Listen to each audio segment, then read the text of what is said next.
तमिलनाडु की राजनीति में थलापति विजय उदयनिधि स्टालिन के बीच सियासी टकराव तेज हो गया है। टीवीके की बढ़ती लोकप्रियता के बीच डीएमके लगातार विजय पर हमला बोल रही है। हालिया बयान और राजनीतिक घटनाक्रम ने इस बहस को और गर्म कर दिया है। क्या विजय तमिलनाडु की राजनीति में बड़ा चेहरा बनकर उभर रहे हैं? इस वीडियो में देखिए विजय वर्सेस उदयनिधि।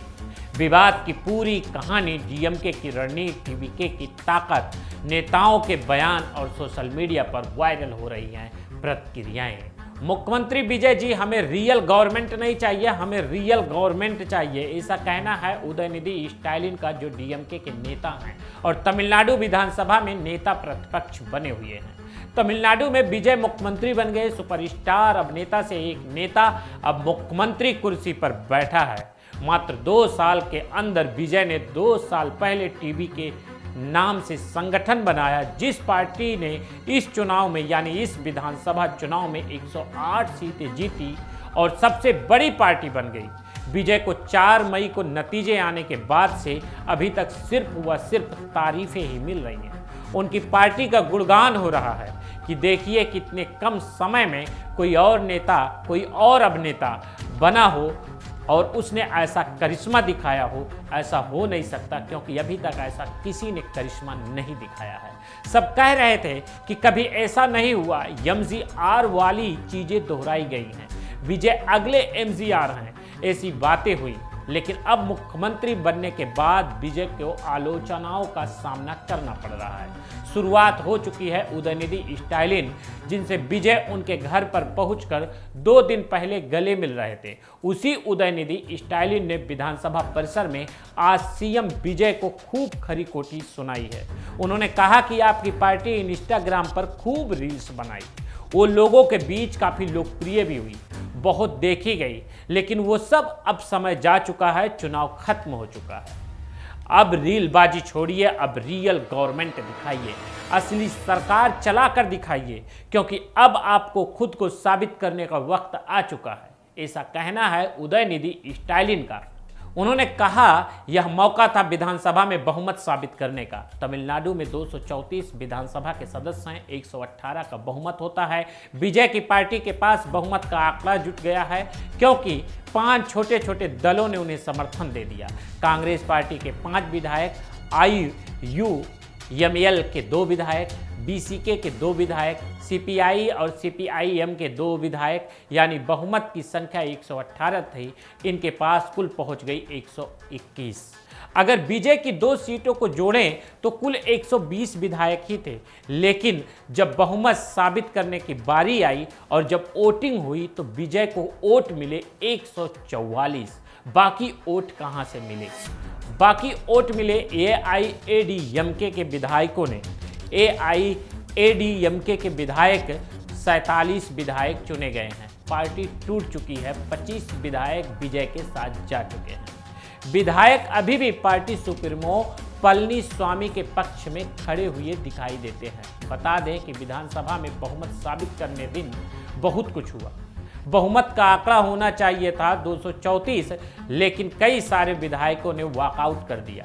जैसे सबसे बड़ा विपक्ष का जो दल डीएमके, उसके 59 विधायक उदयनिधि स्टालिन के साथ खड़े उठकर चले गए विधानसभा में जब वोटिंग की बारी आई। इसके अलावा भारतीय जनता पार्टी का इकलौता विधायक, वो भी विधानसभा में मौजूद नहीं था।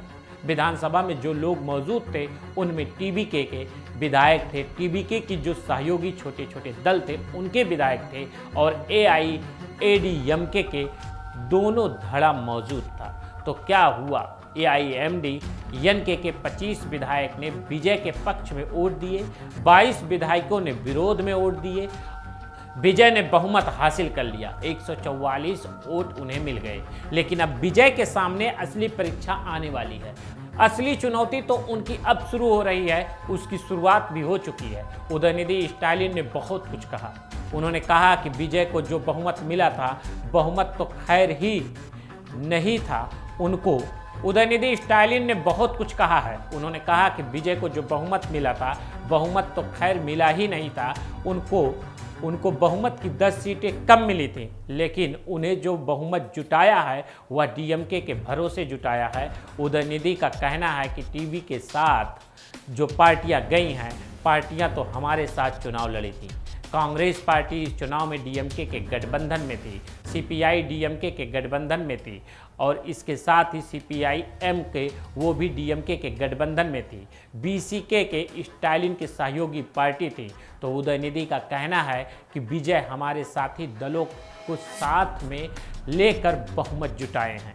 अच्छा, इसमें कुछ गलत भी नहीं है, लेकिन वो गलत काम यह कर रहे हैं कि उन्होंने एआईएमडीएमके में जो फूट हुई है, जो टूट हुई है, उसको अपनी स्वीकारता दी है, ऐसा उदयनिधि का कहना है।